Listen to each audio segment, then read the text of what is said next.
This week's Inside the Kitchen is serving up savory meals with a side of sweet stories. The history of the building is pretty neat too, with nods to its history everywhere you look. 9 on 10's Lauren Scafidi taking us inside the kitchen at the Highway Brewing Company in West Branch. It's of course a restaurant here now in West Branch, but if these walls could talk, their first stories wouldn't be about food. They would be about firefighting. We always loved the bones of the building. We always thought it was such a neat history. The restaurant you know as the Highway Brewing Company used to be the West Branch Fire Hall. We think in the late 1800s. Owners Erin and Erin Resteiner salvaged and repurposed every brick they could when they turned it into a restaurant in 2018. We have a lot of people that have lived here and had their families live here for generations, so I think we really wanted to honor that. Now serving West Branch with meals using locally sourced ingredients like the lamb burger. It's just one of our favorites here. Chef Brent Garrison says it comes from Great Lakes lamb in Ogama County, but the Highway Brewing Company likes to take a few detours out of northern Michigan. Called the Road Trip Series. We are the highway, so it's kind of a play on words with that. Taking inspiration from different regions or countries.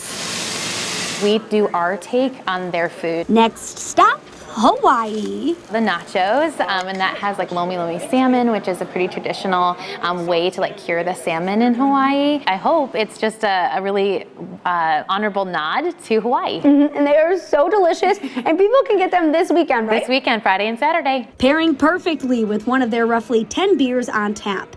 Erin's husband, Ethan, started brewing beer when he was in college. Actually out of his dorm room with a Mr. Beer kit. Very rudimentary. The beer tasted awful and it went down the drain. But he has gotten much better, clearly. It kind of ignited this passion in him. One of their flagship beers is called Angry Bride. When Ethan... We have different versions of this story, so I'm glad I'm here telling you mine. Brewed beer the day before their wedding. It's a very long process. So he was kind of out of commission for the day brewing beer when I didn't feel like that was the wisest choice. So the name of that beer got dubbed Angry Bride. That wedding came after Erin and Ethan were in a long-distance relationship, always on the highway. And that's what we felt like connected us. We were always on the highway. We were always driving to one another. Now connecting to you with the Highway Brewing Company. In a broader scheme, yes, it connected us, but we wanted it to be where people could connect here and our community could connect. Inside the Kitchen in West Branch, I'm Lauren Scafidi. And if there's a restaurant you'd like to see featured, we'd love to hear from you. Just send us an email to insidethekitchen@9in10news.com.